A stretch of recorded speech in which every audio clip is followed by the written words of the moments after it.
Podcast, the podcast about linguistic discrimination. I'm Carrie Gillen. And I'm Megan Figueroa. You have a podcast you want to tell me about? Tell us about. Yes! There's a podcast called The Story of Women at www.thestoryofwomanpodcast.com, so you can check it out. And it's very... complements ours, I think, quite a bit. She interviews one person every time, and it's always a non-fiction book that has something to do with women's lives. The most recent episode is Women and Workplace Bias.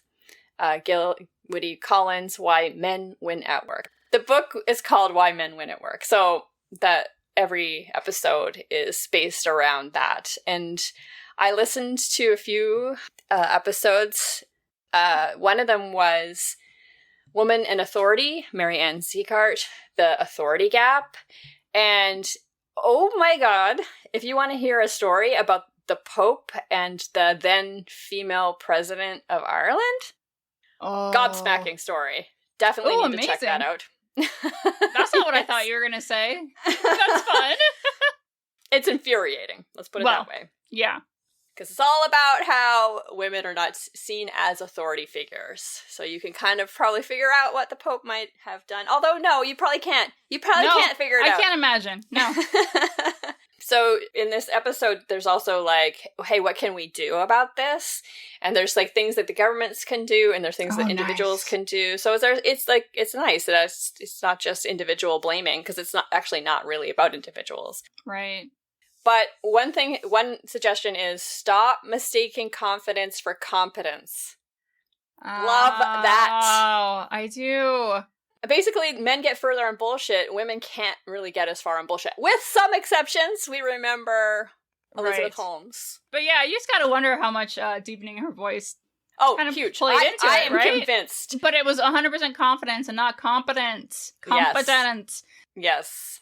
And then the other episode that I really loved, oh my God, I was so excited to listen to this one because I love Willie Parker, Dr. Willie Parker. Every time I hear him speak, he just makes me feel all the good feels. Like he exemplifies what I believe Christianity should be. Like not that I have any say because I'm not one, but right. But like his Christian values are so aligned with my atheist values, I guess. Yeah. So he talks a little bit about how language matters and how you really should say anti-abortion versus pro-abortion. He thinks that pro-choice trivializes the decision, and that pro-life is just like, well, which life are you talking about? Right. Well, we talked about this with our friend Mary Caitlin. Same themes. Same themes. Mm-hmm. Yeah. So is this based on this new book I'm seeing, Life's Work, A Moral Argument for Choice? Oh, yeah, that's right. I should actually read the full title. Yeah. Women and the Morality of Abortion, Dr. Willie Parker, Life's Work. So yeah, Life's Work, A Moral Argument for Choice. Yeah. I just love hearing him even just talk. He's so really calm, and I love his accent. Everything is just so amazing. And so I definitely recommend starting with those two. There's many other options, but I'm excited to listen. I'm going to start with Dr. Willie Parker right after we finish this. It's really, I think you will be so charmed by him if you've never heard, especially if you've never heard him before. But yeah, I was going to say, what accent? Where's he from? He's from Mississippi, I think. Definitely the South. He's definitely got a black Southern accent. Oh, wow. And I think Alabama? Am I reading this? Maybe Alabama. But definitely that area, that part of the deep South.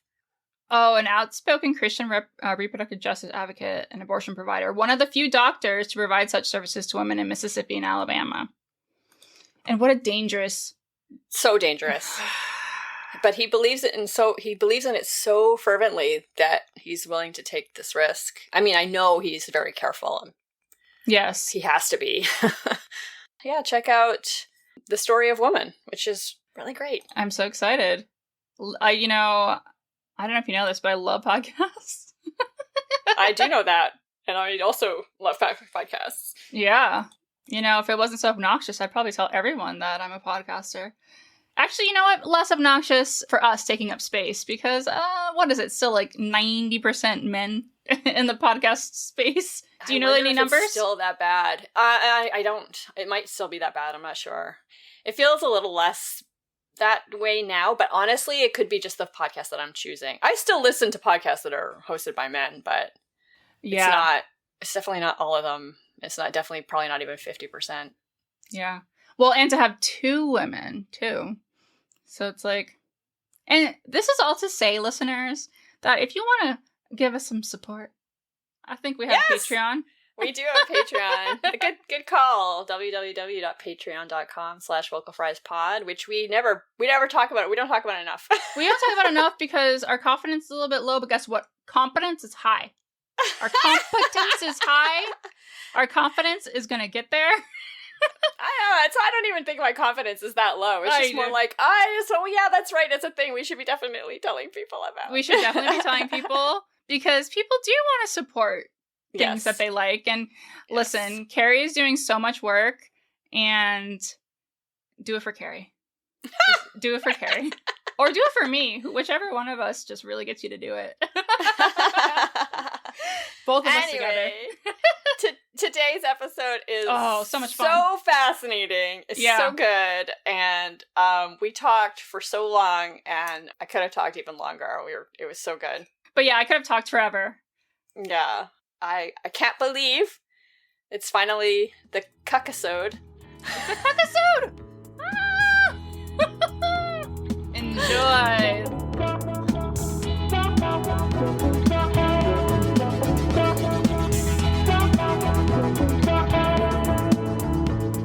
So I'm totally stoked today because we have Maureen Cossey, a PhD student in the linguistics department at the University of Colorado at Boulder. Her research interests in socio-cultural linguistics include whiteness, masculinity, and mock languaging practices of the alt-right movement online. Her research uses syntax, semantics, discourse analysis, frame analysis, and metaphor.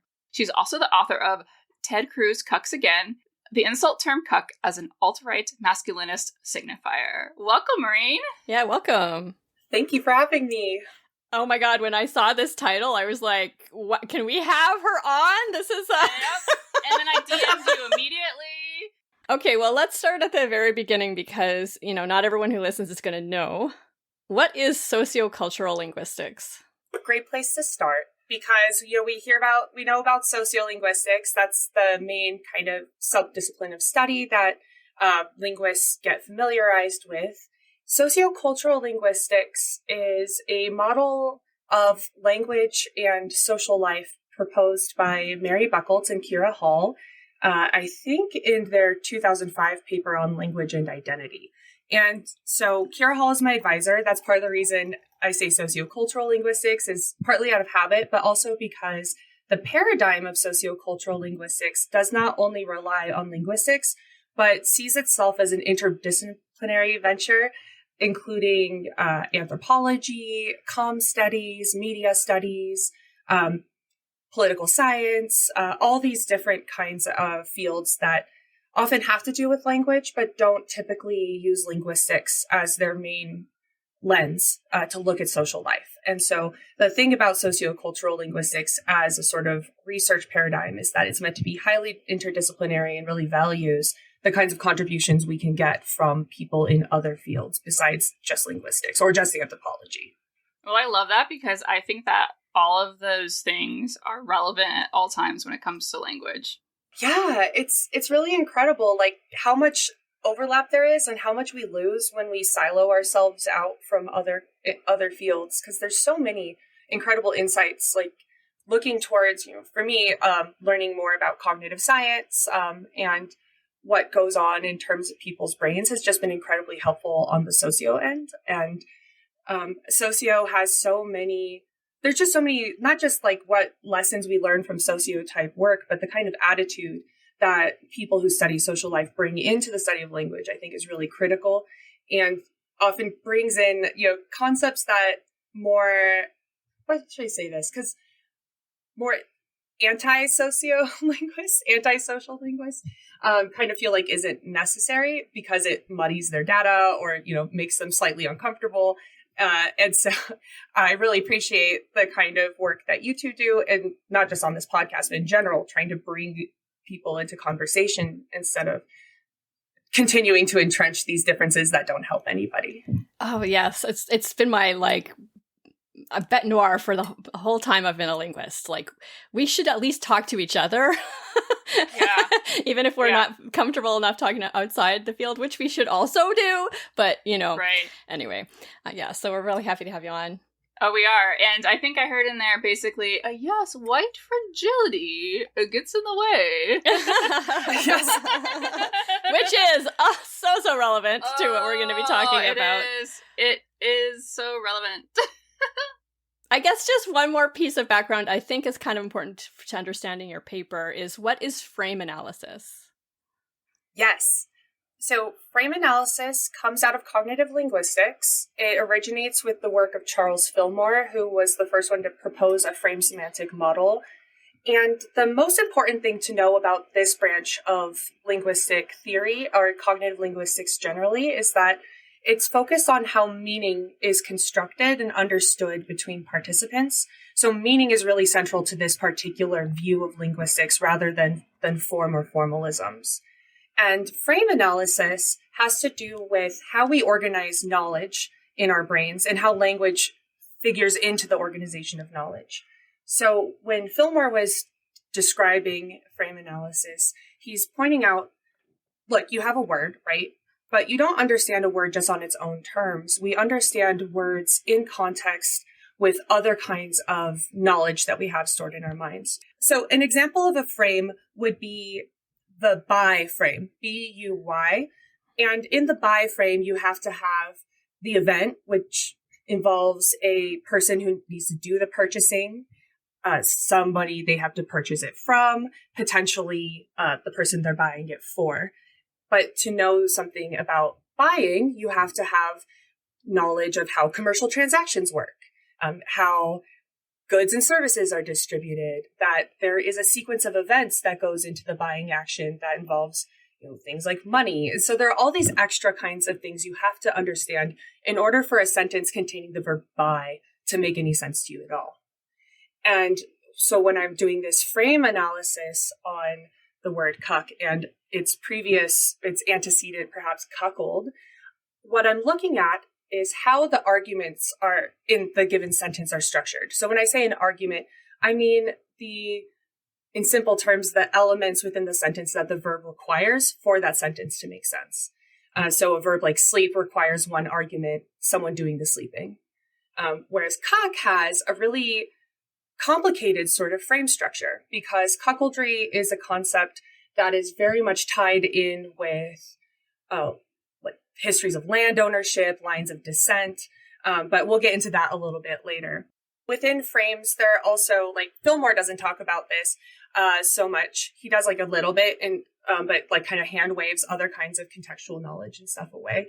But frames also often have a certain perspective or viewpoint embedded within them. So the buy frame that we just talked about is from the perspective of the person doing the purchasing, but we have, the converse, which is to sell, which is from the perspective of the person providing the object. And so something that is so important for me is that not only just how are perspectives embedded in language, but expanding the frame semantic network to include social knowledges and broader ideological frameworks, which the cognitive literature on frame semantics tends to not take into consideration as often. So let's get into cuck. Can you give us a bit of a history of cuck and how it evolved into an insult? So the word cuck is a clipped form of the word cuckold, which historically has been used as an insult. It's used most typically as an insult term for a man whose wife is cheating on him.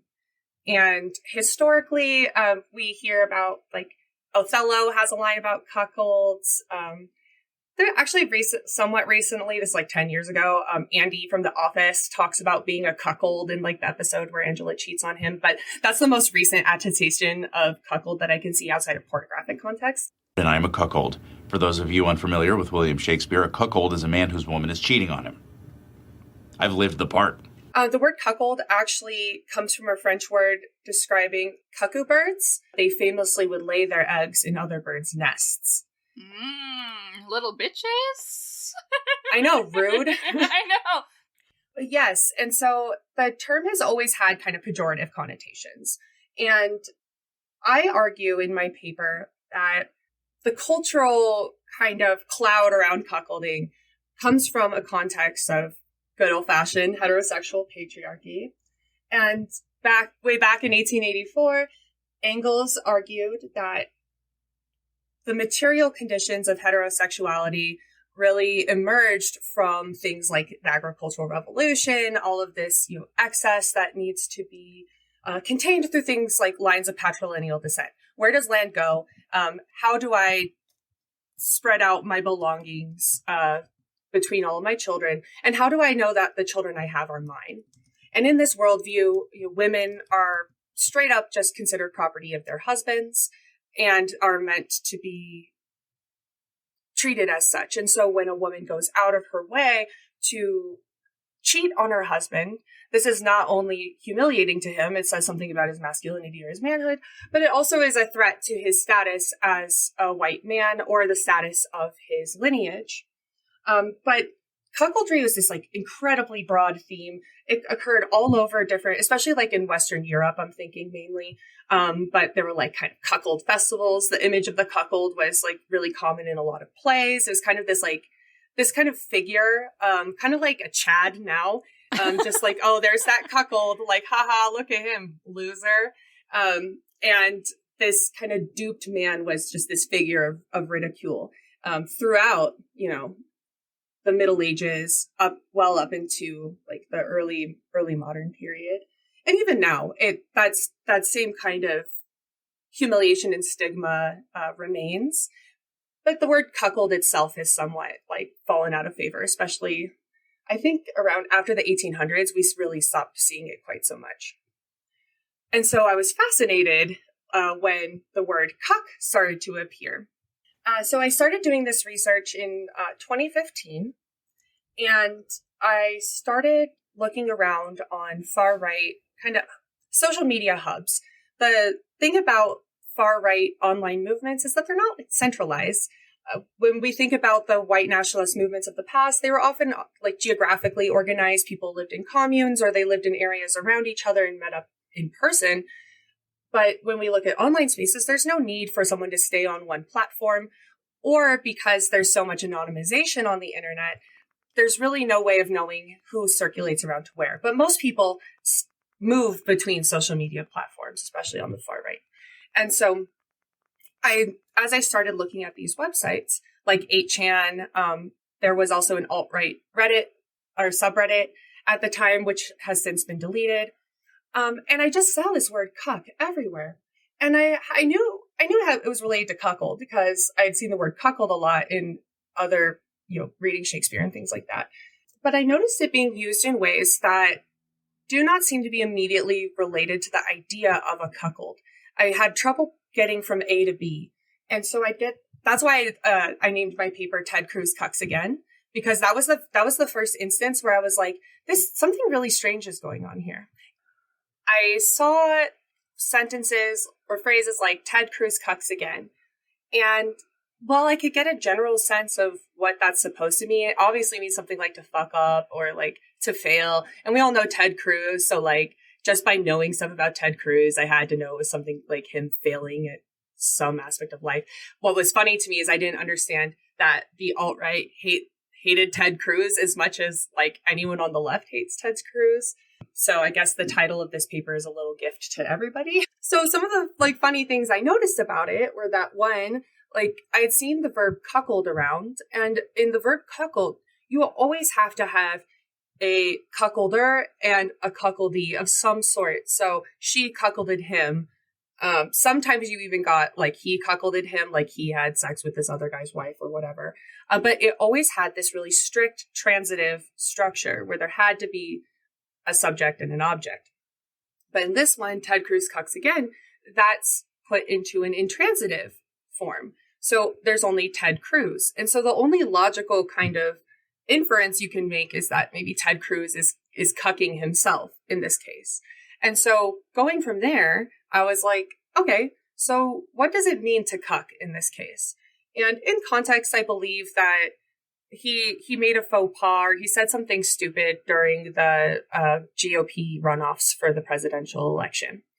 And so I could at least relate this word cuck again to meaning some sort of fuck up.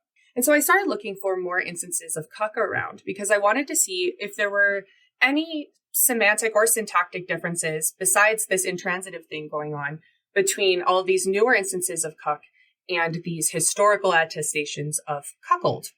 And while they still seem to share like some kind of framework, at least this base idea of like sexual humiliation, there were a lot of elements that really didn't make sense just knowing what cuckold means. And so where this really started to click with me was when I started finding sentences like feminists cucking for Israel again, or cucking for Muslims or Islam again. And looking at these cucking for examples, it looks a lot like verbs like to shill, for example, to shill for somebody. So it made sense along that axis. But this idea that somebody could cuck at the behest or on the behalf of somebody else is a really big semantic innovation from cuckold, because in the cuckold frame, in the original kind of attestation of cuckold, that doesn't really happen. But in this case, you have these kind of undue influences playing a role in this cuckolding event. Looking into other kinds of alt-right discourses, I've been doing this kind of ethnographic work since 2015, so for about 7 years now as well. It also helped to have a lot of extra context that comes from just spending a lot of time in a real world environment. Would this be a good time to talk about digital ethnography? Yes, sure. Yeah, because that's sort of the key. That was like the part that made all of these cuck examples legible to me, was through ethnography, which is a type of methodology. It's most often used in anthropology, but we do see like sociologists will use ethnography. A lot of linguists will be using ethnography or they'll be doing a sort of ethnography without realizing it. But ethnography is the study of human beings in real world environments. And generally, this is done over extended periods of time. So traditionally, ethnography has been done where an individual goes into another social environment for a very long period of observation, and often they participate in the communities that they're observing. So the kind of quintessential example is like the white anthropologist going to another country and writing up all their thoughts and trying to become as part of the community as they can in order to write up their findings. And ethnography, and I'm not saying that's unproblematic. There's a lot of critiques of the ethnographic method and what it means, especially for white scholars to go into say communities of color and just kind of be there, or even to think that they could acquire the knowledge that those communities already have. I digress. But the benefit of ethnography is that you're able to get a lot of fine-grained knowledge that's accumulated over a long period of time. It allows people to get at the sorts of cultural knowledge and practices that are really subtle, that you might not be able to get just by being in a place for a very short period of time. And it also gives time for a researcher to have a much more broad understanding of how things like ideologies and local practices and community norms all interact with one another. And so digital ethnography is the application of ethnographic methods in digital environments. So as far as I'm concerned, as someone who was already terminally online before I started doing this research, I already had a really strong belief that we should think about internet spaces as authentic social spheres, but they have very different kinds of parameters than a face-to-face interaction, obviously. And the most important of those is that online, one can be relatively anonymous, especially like a lot of people don't take a lot of care to be anonymous online. But if you're careful, if you use the right kinds of browsers, you choose usernames that are, not very distinct and therefore harder to track, etc. It's really easy to anonymize yourself. And many of the platforms I'm looking at are almost fully anonymized anyway. And so what digital ethnography looks like for me is just really long periods of lurking, just a ton of reading, a lot of creeping. And I'll be honest, I do not actually participate a lot. This is something that I've received some criticism for from especially from anthropologists who do ethnography, especially like, not necessarily other digital ethnographers are in a similar position that I'm in, but I've gotten some pushback from anthropologists that like I'm not actually participating meaningfully in these communities and therefore not doing ethnography, right? I disagree, partly because one, I'm trying to avoid the observer's paradox to some degree. The information is anonymized in a way that it's easy to make a case to IRBs, for example, that like nobody is actually being directly affected by this sort of research. And I hope this doesn't sound like a cop-out, but I just know that they will not want to talk to me. No, they'll kick you out as soon as they realize who you are. Yeah. Yeah. And I saw that numerous times too, like infighting, people being accused of being spies, I had actually wanted to join an alt-right Discord, and one of the requirements for entry was that you had to send the mods a time-stamped face picture with a swastika on one hand, drawn on one hand, and 1488, which is a Nazi number, on your other hand, like this. So I'm holding my hands up to the screen so that you have damning evidence on you in case you betray for one reason or another. And so I was like, I don't think I'm going to be able to do this without bringing possibly some harm to myself. Now, there have been other ethnographers of the far right. There's, actually, he's at CU.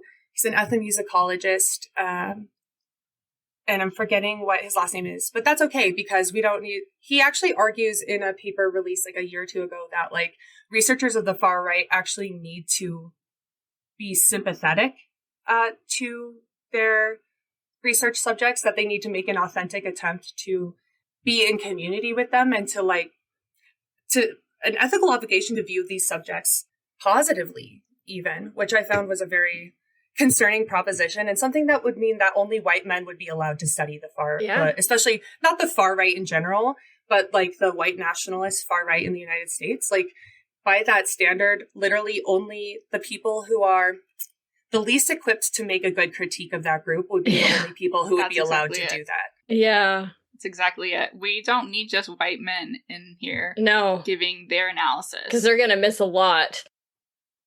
I want to go back really quick. You said the observer's paradox, which is, the idea that, and this is from Labov, that the best information we would get would be to observe people in their, like authentic interactions. But how can it be authentic if you're there? There's an observer. Right. And so like actually what you're doing is closer. Is, like, the perfect. It's closer to closer getting away from it. Yeah. Yeah. I feel like this is way more authentic. That's the argument I would make too, if I were brought before the big methods tribunal. Right. Can you briefly explain 1488? Because whenever I try to bring this up, people look at me blankly, like they don't know that this is a Nazi number, like why it's a Nazi number. Yes. Yeah. So like you said, Carrie, the number 1488 is a symbol used by a lot of white nationalist movements. It's in two parts, technically. It's 14 and 88. So sometimes you'll see 14 and 88 separately. And so the 14 in that refers to, I actually have it written down over here because it's in my paper, the 14 words, which is actually two sets of phrases written out by David Lane, who was a white supremacist really in his prime in the 80s and 90s. He was involved in a white nationalist group called The Order, which they famously murdered a Jewish radio host who made fun of them in Denver, I believe. Oh, wow. I'd never heard of this. Yikes. Yeah. It's really bad. And so David Lane went to prison and he wrote a lot of influential white nationalist texts. And one of the most famous things that came out of that was the 14 words. It comes in two varieties, like I said. The first one is, "We must secure the existence of our people and a future for white children." And the second version of the 14 words is, because the beauty of the white Aryan woman must not perish from the earth.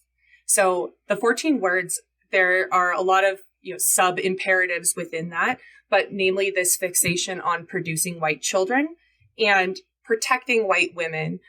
But of course, we know under patriarchal orders, that means protect your property. So that's the 14 words. 88, the eighth letter of the alphabet in the way a lot of English speakers do it is H. 88 is HH for Heil Hitler. Can you explain the anti-Semitic connection to cuck? Yes.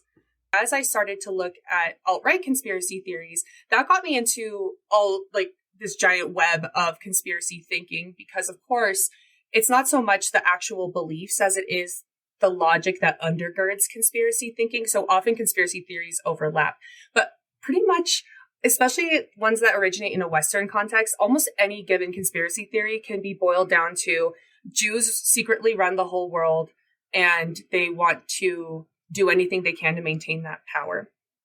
This is ancient stuff. Anyone with a cursory knowledge of Western history will know that Jews have been persecuted relentlessly forever.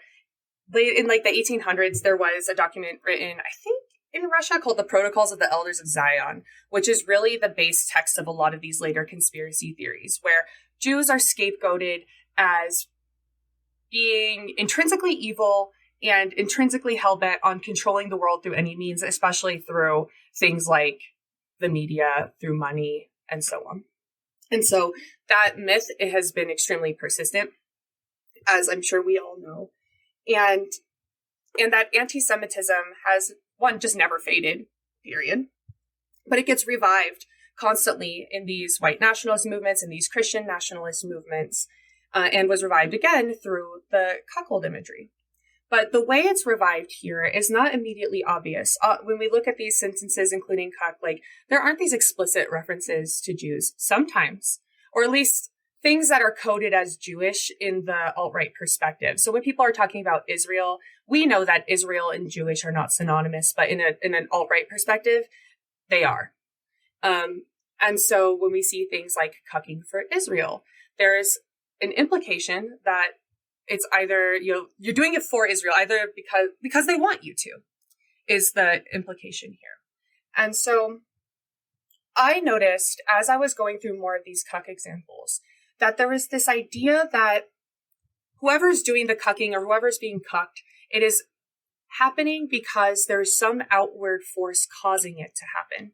So you're doing it because someone else tells you. You're being humiliated and you love it because you're following what your overlords say.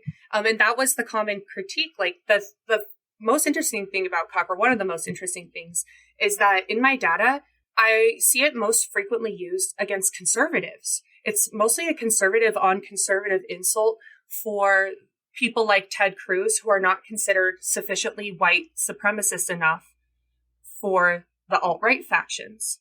So during the time of the GOP primary debates, all of this, oh, look, now they're cucking for Israel.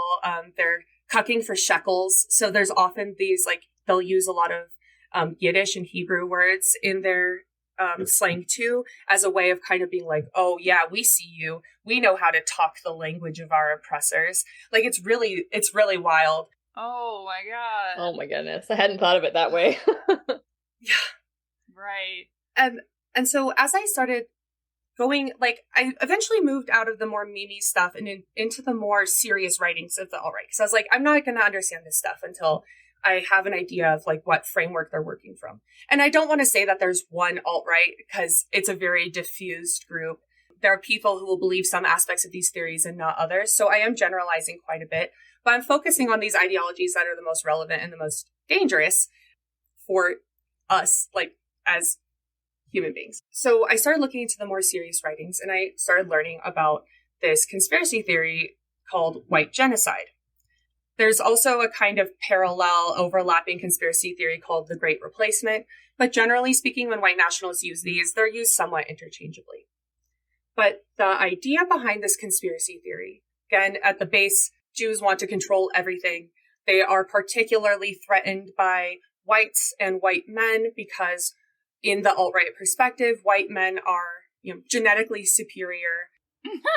Sorry. I know, right? I'm like, I shouldn't laugh, or I should be allowed. Hey, if I want to laugh about You're allowed to laugh about You're it. It's a allowed. ridiculous proposition. Yes. And there's a bunch of other, like, the race stuff going on, like the way that whiteness is conceptualized and reconceptualized in this space, like, fascinates me as well. But it's just, there's also so many logics of, like, media and gaming. So, like, the way, I'm going to actually get into it right now anyway, before I return to the white genocide conspiracy theory, because it's wild.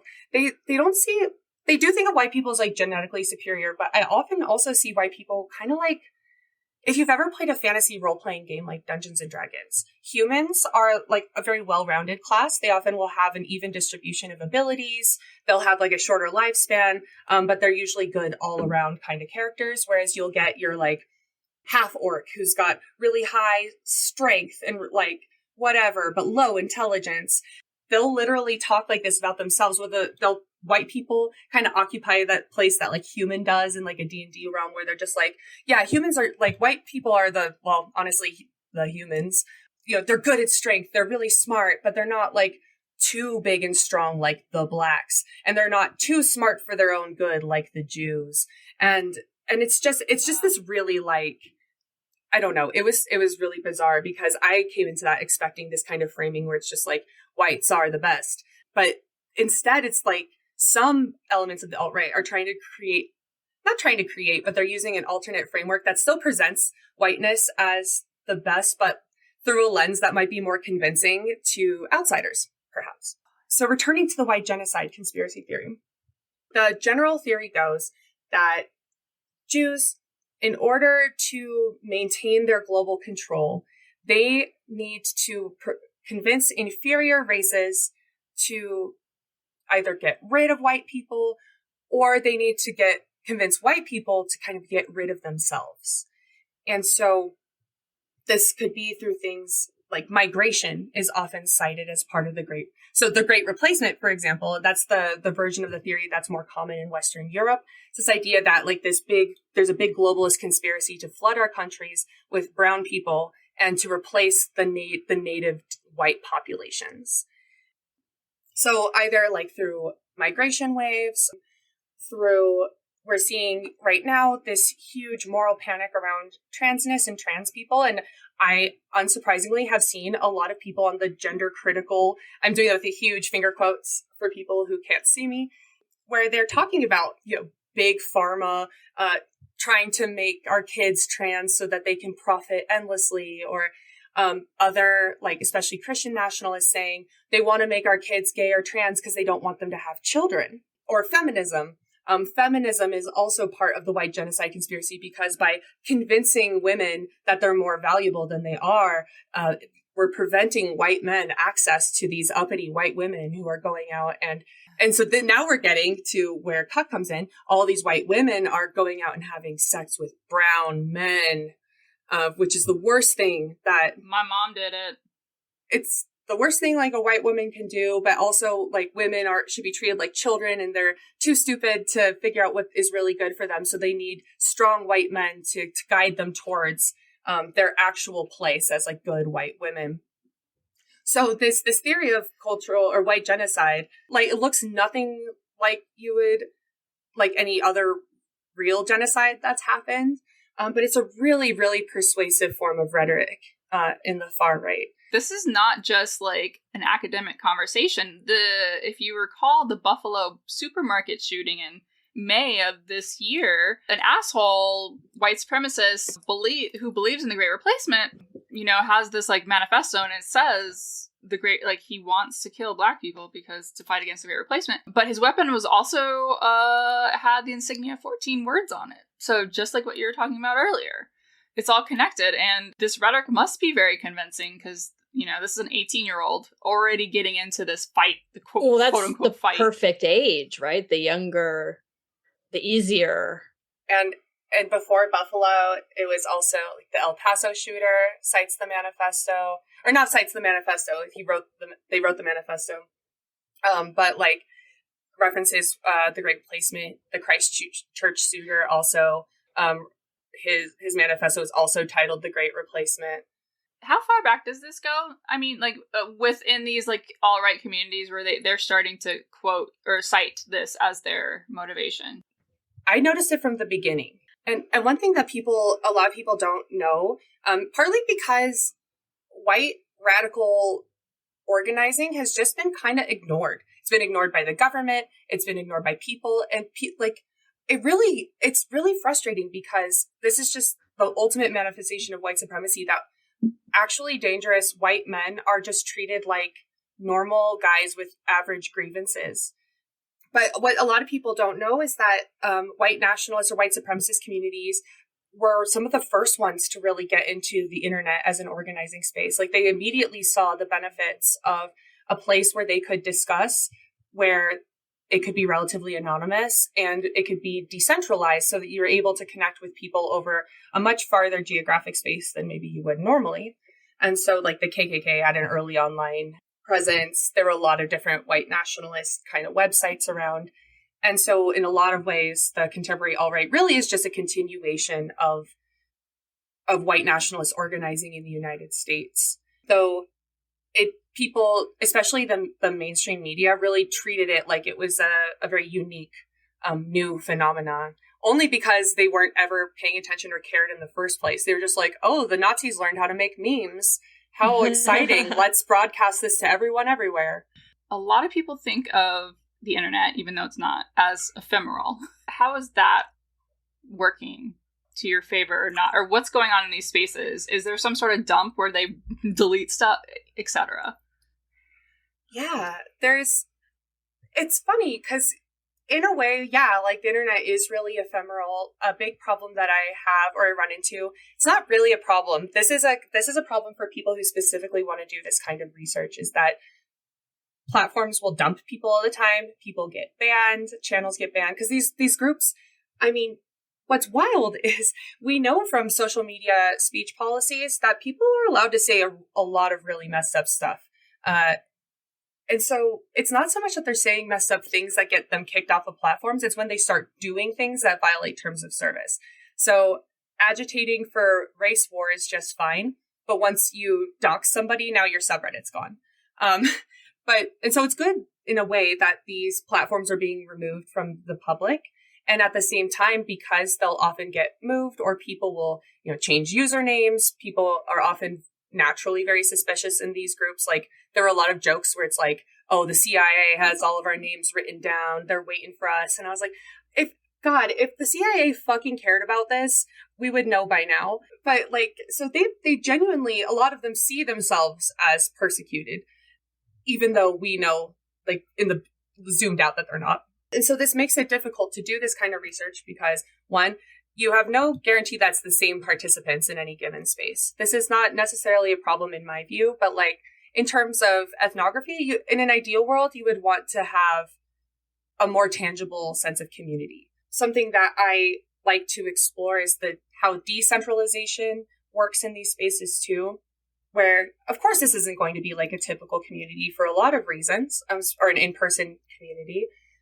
And I don't personally see it as a problem that they move around or try to stay anonymous, or I can't find stable identities of the interlocutors or whatever. The problem is when they get banned and then there's nothing recorded from those sites. And so you have no way of going back and looking at them for posterity. There are some things like the Wayback Machine that have been really helpful for me. Like, there were things I was looking at in 2015 that I saved the link for, like a fool, because I was like, oh yeah, I'll just put it on my favorites and I'll visit it whenever I want. And then all the websites were gone. So I had to take my list of 30 links and go back into the Wayback Machine and see if I could find archived copies of these pages. And for most of them I could, which was great. But that relies on the goodness of just smart people on the internet who are thinking about recording these things for posterity. There's a set of YouTube videos that I had to go way out of my way to download, which is, there are these alt-right Disney parody videos where they took Disney songs and then they rewrote the lyrics and performed them. They were deleted. And so then I had to go and try and find them all and then rip them myself, which was it's so difficult because on the one hand, I'm good, get this out of the stream, because we know that, say YouTube, has a very well-known, it's like people literally call it the alt-right pipeline, where the algorithm will just continue to produce videos. And so when those videos get removed, I always like celebrate a little bit, but I get mad at YouTube because I'm like, you need to archive these videos for people to research, because this YouTube is one of those areas where we see a lot of radicalization happening very quickly. Same with TikTok. When someone says like Ted Cruz cucks again, is this meant to be funny within this community? Yeah, and so Ted Cruz cucks again, like it's meant to make fun of Ted Cruz. It portrays him like a bumbling fool. And he kind of is a bumbling fool. Oh, he is, yes. Yeah. Can you explain the difference between cuck on X or cuck for X? So what's the difference between the on and the for? The thing I love about prepositions is that they show relations between entities. In a cognitive linguistics framework, they're important for something we call construal. The way that we phrase things, like, of course, everybody knows there are lots of ways to say the same thing, the old sociolinguistics adage, but it's true, right? And those different ways of saying something will tend to force certain construals in the mind of the perceiver. So an example I really like is, and I use in my paper, is the difference between the sentence, Pepper talked to me versus Pepper talked at me. They both describe the same talking event, but talking to me is neutral, and talking at me implies that I did not appreciate, what Pepper was saying to me or for how long or whatever. And so when looking at these instances of cuck, especially these ones in the intransitive form, I found that there'd often be these complementary preposition phrases. So as you were saying, Megan, cuck on and cuck for. And so to cuck on something usually means, in effect, to either like renege on a promise or to fail to act on something with the implication that's to the detriment of the white race.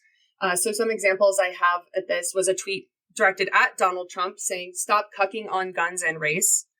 So in this case, and with also the hashtags Second Amendment, hashtag Black Crime, hashtag Charlotte, referring to the Unite the Right rally in Charlottesville. But the idea here is that, Trump was making these promises for, either freedom with guns or promises to do something about race. I don't think Trump promised to exactly, but in the alt-right imaginary, he was going to fix some of these things for some people. We also see, relating back very directly to this white genocide conspiracy, I have an example that says, "And yes, Ronald Reagan, regardless of any other good qualities he had, editorial note, question mark, was part of this problem of, quote, conservatives cucking on demographics." So demographics is another keyword where people want to talk about population decline, demographics. Those are often shady, dog whistly kind of ways of talking about great replacement sort of theories. But cucking on demographics, in this case, talking about Ronald Reagan, like failing to stop people from migrating, failing to stop certain things from happening. And then to cuck for. Yeah. And so to cuck for, in all the examples I can find, I have a cuck corpus that's in the works. Oh yeah, I wanted to talk about the cuck corpus. I just love that the old CC. Maureen, The old CC. And so in my corpus, or in all the data I could find on cuck so far, to cuck for almost always means to act as a shill for somebody else or to act on the behalf of somebody else. And almost always in these cuck for examples, the X in for X is almost always a reference to either Israel, Jews, or Muslims. So some of the examples I have are like someone is cucking for the Yuden, which is in the visual, if you read it, it's spelled Youden. So it's a purposeful kind of mixing up the spelling, but when you say it out loud, it sounds like the German word for Jews. Oh, okay. So they're just hiding what they're trying to talk about, sort of. But they're very they're very clever. They're like using this kind of English orthographic convention to allude to the German word for Jews. So again, they're really aware of language, and they're also very aware of how to avoid hate speech filters. A lot of their creative language practices are in the service of being harder to track. And so another example I have is this was after a shooting at a nightclub that was committed by two Muslim men. And the tweet says, "Canada learning the hard way about cucking for Islam." So again, like Canada not having a hardline stance banning, say, like Muslim migrants, they have now brought about this violence on themselves. And I think it's very telling that both Israel, Jews, Islam, all of those are central, finger quote, evil figures in Great Replacement talking points. So we've talked a lot about how it's being used, but like, how is it an alt-right masculinist signifier, and what is a signifier, and what is an alt-right masculinist signifier? Yes, that's a great question. So I say signifier partly because, I'm working in this cognitive linguistic framework, this sociocultural linguistics framework, and sociocultural linguistics also relies a lot on semiotics. And so my favorite word. The best. Can you please define it one more time for me? Semiotics? Yes, I really need it every time. Yeah. So semiotics is broadly the study of how we make meaning. And linguistics could be under the umbrella of semiotics, choosing language as the forms.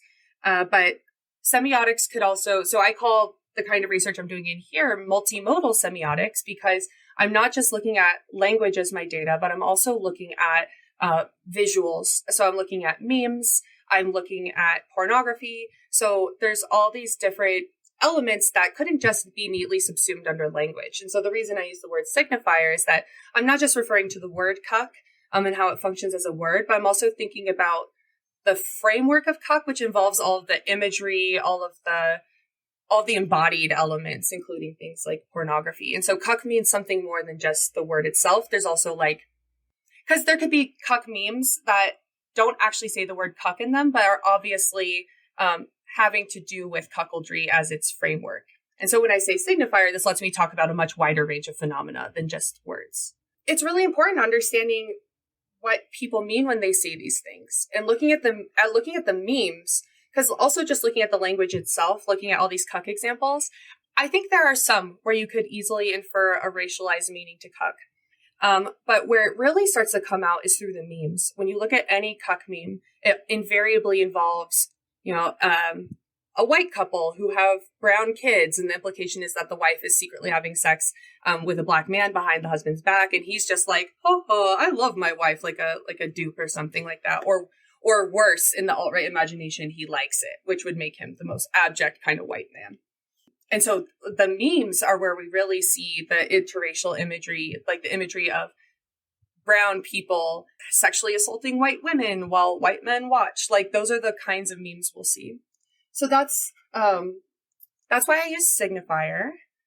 And getting to the alt-right masculinist part, the reason I use such clunky phrasing is because I'm trying to get at the fact that the groups of people who use cuck, they overlap significantly, but they don't overlap entirely. We see the alt-right has incredible overlap with what has been called the manosphere. So like incels, men's rights activists, pickup artists, like that group of people, they share a lot of rhetoric. The word cuck really started to take off during the Gamergate movement. I couldn't find a lot of examples actually of cuck in the clipped form before 2014. But that could be my own issue. It's interesting because it seems like that was the kind of flashpoint culturally in which cuck started to enter the mainstream. For people who are not as familiar with Gamergate, bless your soul. Oh God. But it was a movement of mass harassment, mainly against women video game creators or video game journalists, under the guise of journalistic integrity. And the movement started when a man basically accused his ex-partner of having sex with a video games reviewer to get a good review on their game.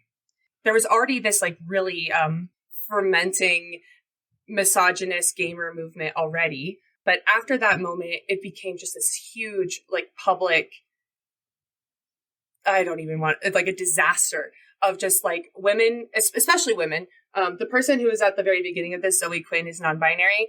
They weren't out as non-binary back then, but so it's hard because they talk about Gamergate as a movement about punishing women, but at the same time there was people who were not women involved. But that's where this began, was this accusation of cheating to get a good review. And then famed right-wing provocateur Milo Yiannopoulos jumps in and he calls the guy who started this, the guy who made the accusation, calls him a cuck on Twitter. And obviously, like, it's not like Milo made up cuck. I don't think that it actually started here, but this was the flashpoint at which cuck really entered the mainstream through this moment. And so after this, we start to see cuck popping up on all these different subreddits. We start to see cuck being used everywhere. And then it just explodes again during Donald Trump's presidential run. So when he starts to announce his candidacy and so on, we just start seeing cuck coming out as this really, God, it was just like, especially at the time, it was like every right-winger was just calling everyone cucks all the time. Yeah. Cuck. And so it was really from the Gamergate stuff that it started to appear in this alt-right white nationalist stuff. And again, that makes sense because there's going to be crossover between those groups. And that's why I call it an alt-right masculinist signifier, because cuck has some elements that are, there are some people who are really more interested in the sexism than the racism. And so it has like gendery things going on with it, especially in the manosphere, but it's also alt-right because it has this very, especially in alt-right usages, it has this extremely racialized connotation to.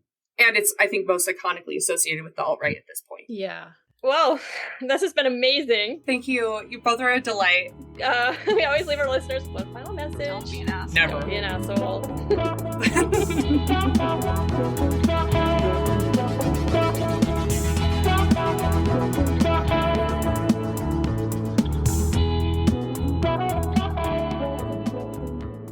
Today we have one patron to thank, and that is CCR. So thank you so much. We thank you very, very much. If you want to support this little indie pod that could, go to www.patreon.com/vocalfriespod.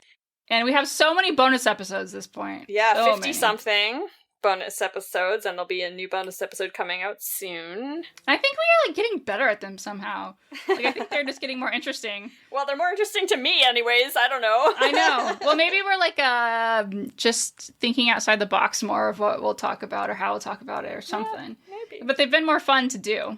Yes, yeah. And CCR, I especially want to thank you because you were in Florida.